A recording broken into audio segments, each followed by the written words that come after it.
বাসরঘরের দরজার সামনে দাঁড়িয়ে আছি। বুকটা দুক দুক দুক দুক করছে, কারণ বাসরঘরের বউ সেজে যে বসে আছে, আজ থেকে 2 দিন আগেও সে ছিল আমার ভাবি, আর এখন আমারই বউ। তারপর আমি আস্তে ধীরে দরজাটা খুলে ভিতরে ঢুকলাম। সাথে সাথে বউ এসে পা ছুঁয়ে সালাম করলো। আমি কি করব কিছুই বুঝতে পারছি না, খুব নার্ভাস লাগতেছে। তখন সে নিজের জায়গায় চলে গেল, আর আমিও গিয়ে খাটে বসলাম। তখন সে নিজেই নিজের ঘোমটাটা খুলে। আমি তার দিকে তাকিয়ে দেখি বউ সাজে তাকে খুবই কিউট লাগতেছে, কিন্তু এ কি, তার চোখে জল, কাঁদতে কাঁদতে চোখ ফুলে গেছে। আমি কিছু বলতে যাব তার আগে আমাকে থামিয়ে দিয়ে বলল, নীল, আমাকে ক্ষমা করো, আমি তোমাকে কোনোদিনও স্বামী হিসেবে মেনে নিতে পারবো না, কারণ আমি যে এখনো রাফিকেই ভালোবাসি। তাকে ছাড়া আমি আর কাউকে নিয়ে কিছু ভাবতে পারবো না। আচ্ছা, এখন পরিচয়টা দেওয়া যাক।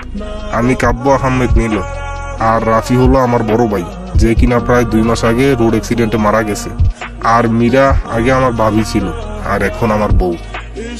মীরার কথাগুলো শুনে হঠাৎ বুকটা চিনচিন করে উঠলো। তারপরেও নিজেকে সামলে নিয়ে বললাম, তাহলে বিয়েটা করার মানে কি? আমার জীবনটা কেন এভাবে নষ্ট করলে? মীরা বলে, আই এম সরি নীলা, আসলে মা বাবা এমনভাবে জোর করেছিল যে আমি কিছু বলতেও পারিনি। আর তোমার সাথেও বিয়ের আগে আমার দেখা হয়নি যে তোমাকে সব খুলে বলবো। বুঝলাম। মনে মনে বললাম, এখন আমি বা কি করতে পারি? সব রাস্তা তো তুমি বন্ধ করে দিলে। মীরা বলে, আচ্ছা তুমি এক কাজ করো, তুমি বিছানায় শুয়ে পড়ো, আমি সোফায় গিয়ে ঘুমিয়ে পড়ি। আমি বললাম, আরে তা কি করে হয়? তুমি মেয়ে মানুষ হয়ে সোফাতে শুতে যাবে কেন? তুমি বরং বিছানায় শুয়ে পড়ো, আমি সোফায় ঘুমাচ্ছি। মীরা বলে, আচ্ছা। এই বলে সে শুয়ে পড়ে বিছানায়, আর আমি বাতিটা নিভিয়ে ব্যালকনিতে চলে আসলাম। একটা সিগারেট ধরিয়ে মনে মনে বলতে লাগলাম, কোনোদিন ভাবিনি তোমাকে এইভাবে কাছে পাবো মীরা, অথচ আমার কি কপাল দেখো, আজ তোমাকে কাছে পেয়েও পাইনি। তুমি যে আমার কথাটা শোনার প্রয়োজন মনে করলে না, নিজেই শুধু বলে গেলে, অথচ একবারও জিজ্ঞেস করলে না আমি তোমাকে কেন বিয়ে করলাম। বুঝতেও চাইলে না আমার এই হৃদয়ের কথা, যে হৃদয় চিৎকার করে বলতে চাইছে, মীরা আমি তোমাকে খুব ভালোবাসি, নিজের থেকেও অনেক অনেক বেশি ভালোবাসি। আরে আপনারা হয়তো ভাবছেন মীরাকে নিয়ে কেন আমি এসব ভাবছি, যে কিনা 2 দিন আগেও আমার ভাইয়ের বউ ছিল। তাহলে শুনুন, আসলে 2 মাস আগে আমার বড় ভাইয়ের বিয়ে হয়েছিল। আমার ভাই হলো পুলিশের একজন বড় কর্মকর্তা। বাসর রাতে বউকে রেখে চলে গিয়েছিলেন নিজের দায়িত্ব পালন করতে, কিন্তু সেদিন সে আর ফিরে আসতে পারেনি। সেদিন তার অ্যাক্সিডেন্ট হয়ে যায়। বাসরের খাটে ওঠার বদলে তাকে মরণের খাটিয়া উঠতে হলো। আমার বাবা মা এটা মেনে নিতে পারেননি। তখন নতুন বউয়ের জীবন যাতে নষ্ট না হয়, সেজন্য ছোট ছেলেকে দিয়ে আবার বিয়ে করান। এখন আপনাদেরকে বলি যে আমি কি করে মীরাকে আগে থেকেই চিনি। তার জন্য 5 বছর আগে ফিরে যেতে হবে। 5 বছর আগে আমি তখন অনার্স প্রথম বর্ষে ভর্তি হয়েছি 2 মাস আগে, কিন্তু ক্লাসে আজ প্রথম আসলাম। কাউকেই তেমন চিনি না, তো তাই একেবারে পেছনে গিয়েই বসলাম, কারণ ইতিহাস সাক্ষী পেছনের দিকে সকল জিনিয়াস জ্ঞানী মানুষটাই বসে। তাই আমিও ম্যাম আসার আগেই ওদের দলে যুক্ত হলাম। সবার সাথে ভাব জমাতে লাগলাম। হঠাৎ তখনই ক্লাসে ম্যামের আগমন। পুরো ক্লাস একেবারে চুপ হয়ে গেছে। ম্যাম ক্লাসে এসে ম্যামের চোখ প্রথমেই আমার উপরে পড়লো। ম্যাম বলল, নতুন নাকি? আমি বললাম, না ম্যাম, আমি মোহাম্মদ কাব্য আহমেদ নীল। ম্যাম বলল, আমি তোমার নাম জিজ্ঞেস করি নাই, কে তুমি, আর ক্লাসে এভাবে কথা বলছো কেন? আমি বললাম, ম্যাম এইমাত্রই তো বললাম আমি নীল। ম্যাম বলল, ওই স্টুপিড ছেলে, আমি বলতে চাচ্ছি তোমাকে আগে এই ক্লাসে দেখিনি তো। আমি বললাম, আসলে আমি আজকেই প্রথম এলাম, ব্যক্তিগত কিছু সমস্যা ছিল তো তাই। ম্যাম বলল, ঠিক আছে, এখন থেকে ক্লাসে নিয়মিত হও, আর কারো থেকে নোটসগুলো নিয়ে নিও, আর এখন দাঁড়িয়ে থাকো। আমি বললাম, ম্যাম একটা কথা বলবো, যদি কিছু মনে না করেন। ম্যাম বলল, হ্যাঁ বলো। আমি বললাম, ম্যাম আপনাকে না অনেক সুন্দর লাগছে। ম্যাম বলল, আচ্ছা তাই? শৌখিন মহিলাদের এটাই সবচেয়ে বড় দুর্বলতা। আমি বললাম, হ্যাঁ ম্যাম। ম্যাম বলল, ঠিক আছে, যেহেতু আজকে প্রথম দিন তাই ছেড়ে দিলাম, বসো বসো। আমি ওই দিনের মতো ক্লাস শেষ করে বাড়ি ফিরতেছি, মোবাইল টিপতেছি আর হাঁটতেছি। হঠাৎ দপাস করে চিটপটাং হয়ে গেলাম। কলার ফোসার কারণে এমনটা হলো। আশেপাশে তাকালাম কেউ আছে কিনা দেখতে, না কেউ নেই। বাঁচলাম বাবা। তখন দেখি একটা পিচ্চি আমার দিকে তাকিয়ে হাসছে আর বলতেছে, লাউটারে কে উঠাও, লাউটা গেল রে। আমি বললাম, এই পিচ্চি চুপ কর। পিচ্চি কয়, ছেলেদের মান সম্মান আর রাখলি না রে, লাউ একটা। দেখছেন কত বড় বেয়াদব, সিনিয়রদের প্রতি কোনো রেসপেক্ট নেই। আমি বললাম, পিচ্ছি চুপ করবি। তারপর পিচ্ছির দিকে রেগে এগিয়ে গেলাম। পিচ্ছি কয়, মারবি নাকি? পারলে মার, দেখি তুই কি করতে পারিস। জানিস এটা আমার এলাকা আর ওইটা আমার বাড়ি। আজকাল পিচ্ছিদের কোনো ভরসা নেই। এক একটা পিচ্ছি হলো আস্ত শয়তানের হাড্ডি। কিন্তু আমারও তো একটা মান সম্মান আছে। আজ যদি এই পিচ্ছিকে ভয় পেয়ে চলে যাই তাহলে জাতি আমাকে ধিক্কার জানাবে। এরপর আমি যেটা করলাম এটা দেখে পিচ্ছি এক দৌড়ে ঘরে পালালো। আরে আরে ভুল বুঝবেন না, তেমন কিছু করি নাই। শুধু পিচ্ছির প্যান্টটা খুলে গাছে ঝুলিয়ে দিছি। শালা পিচ্ছি আমার সাথে লাগতে আসছে। তারপর বিকেলের দিকে একটু শপিং মলে গেলাম। আমি দাঁড়িয়ে দাঁড়িয়ে ফোনে কথা বলছিলাম, তখন দেখি ওই পিচ্ছি এসে আমার সামনে হাজির। এরপর পিচ্ছি যা করলো তা মনে থাকলে জীবনেও আর কোনোদিন কোনো পিচ্ছিদের সাথে পাল্লা দিব না। পিচ্ছিটা হঠাৎ করে আমার সামনে থাকা মেয়েটার কোমরে চিমটি কেটে উদাও। মেয়েটি পিছনে ঘুরে আমাকে দেখেই ঠাস করে একটা দিল আর বলল, লুচ্চা বদমাশি, তোর ঘরে কি মা বোন নাই? আমি তো মামা পুরাই আবুল হয়ে গেলাম। আমি গালে হাত দিলাম, কারণ কিছু বলার জায়গা নেই। বেশি কিছু বললেই গণদোলাই খেতে হবে। দৌড়ে ওখান থেকে চলে আসলাম। তবে মেয়েটি কিন্তু খুবই কিউট ছিল, বলতে হবে।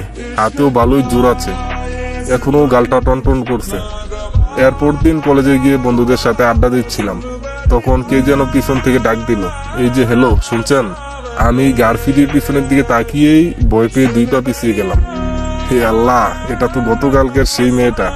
এখানে আবার কিছু করতে আসে নাই তো? কলেজে কিছু করে বসলে আমার মান সম্মান কিছুই থাকবে না।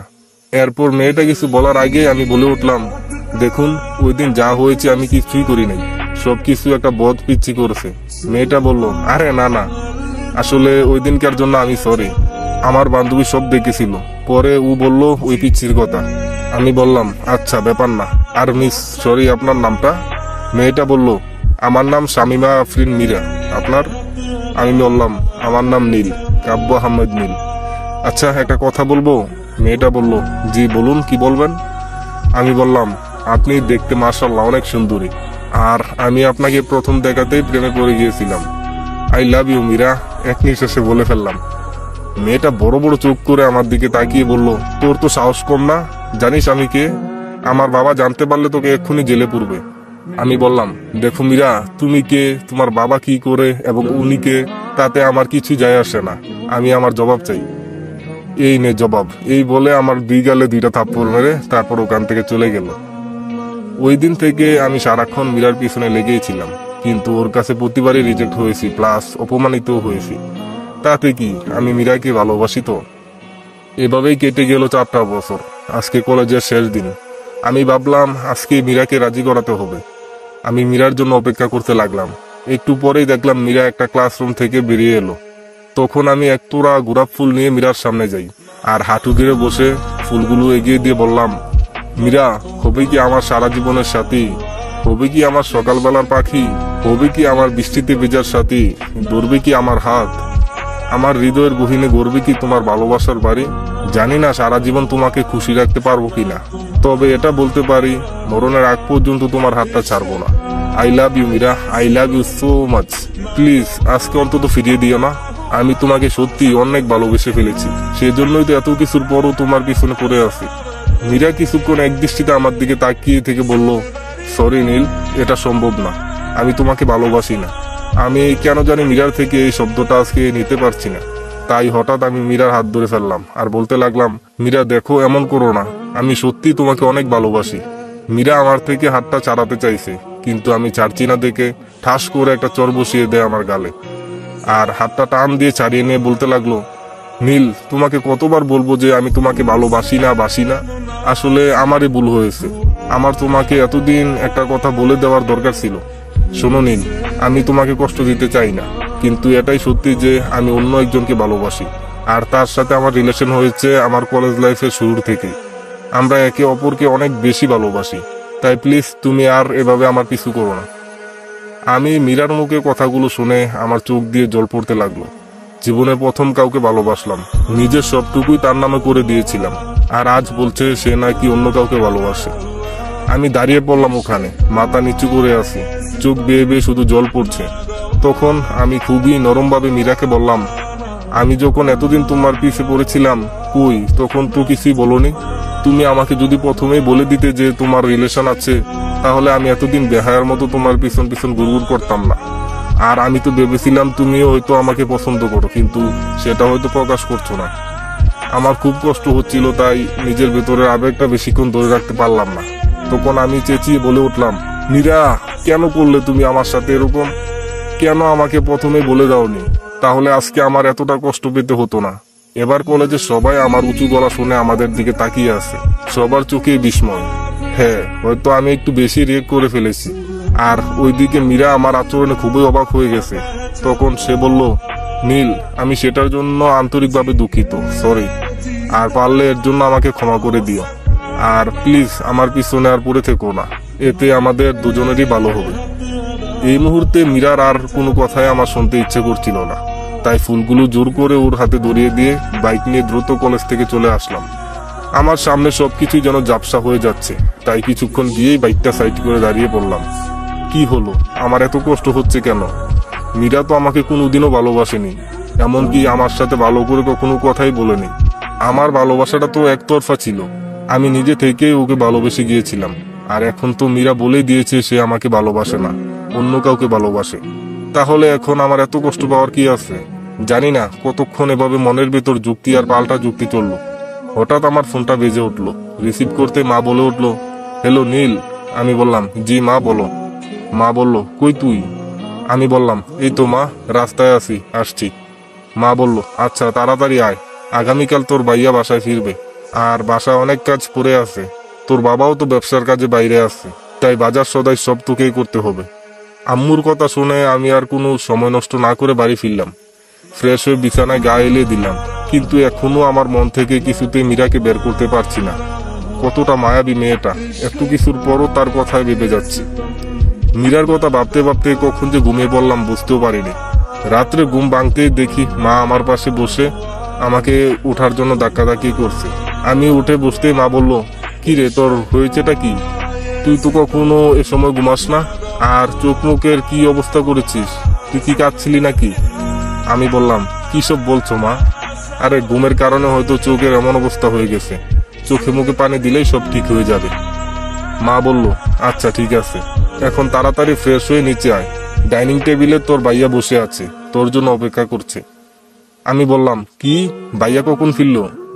মা বলল, এই তো মাগরিবের পরপরই। আচ্ছা এসব ছেড়ে নিচে আয়। তারপর আমি জলদি করে ফ্রেশ হয়ে নিচে নামলাম। সত্যি বলতে কি, ভাইয়া আসাতে আমি খুবই খুশি হয়েছি, কারণ ভাইয়া শুধু ভাইয়া না, আমার সব থেকে কাছের এবং একজন ভালো বন্ধু। খাবার টেবিলে ভাইয়ার সাথে দেখা এবং অনেক কথা হলো। ভাইয়ার সম্পর্কে কিছু বলা দরকার। আমার ভাইয়ার নাম রাফি আহমেদ। সে পড়ালেখা শেষ করে ভালো একটা চাকরির অফার পেয়েও ছেড়ে দিয়েছে কোনো এক বিশেষ কারণে, কারণ সে এখন পুলিশের ট্রেনিং নিচ্ছে। অনেকবার আমি প্রশ্ন করা সত্ত্বেও কিছুই বলেনি, বলে যে আগে পুলিশ হয়ে নেই তারপর বলবো। এই জন্য আমরাও আর জোরাজুরি করিনি। তারপর সবাই মিলে খাওয়া দাওয়া শেষ করে আমরা ছাদে চলে যাই আড্ডা দিতে। অনেকদিন পর ভাইয়ার সাথে আড্ডা দিতে ভালোই লাগছে। মীরার ব্যাপারটা মাথা থেকে প্রায় বেরিয়েই গেছে, কিন্তু ভাইয়া কিছুক্ষণ পর প্রশ্ন করে বসলো যে, নীল, তা তোর মীরার খবর কি? তোদের রিলেশন কিছুটা এগুলো নাকি আগের মতোই? ভাইয়ার কথা শুনে আমার মুডটাই আবার অফ হয়ে গেল। আমার মুখ দেখে ভাইয়া আবার বলল, কি হলো নীল, কি হয়েছে? আচ্ছা বুঝছি, মেয়েটা হয়তো এখনো হ্যাঁ বলেনি। আরে চিন্তার কোনো কারণ নাই, না তো আর বলেনি। তুই চালিয়ে যা, দেখবি একদিন না একদিন হ্যাঁ বলে দিবেই।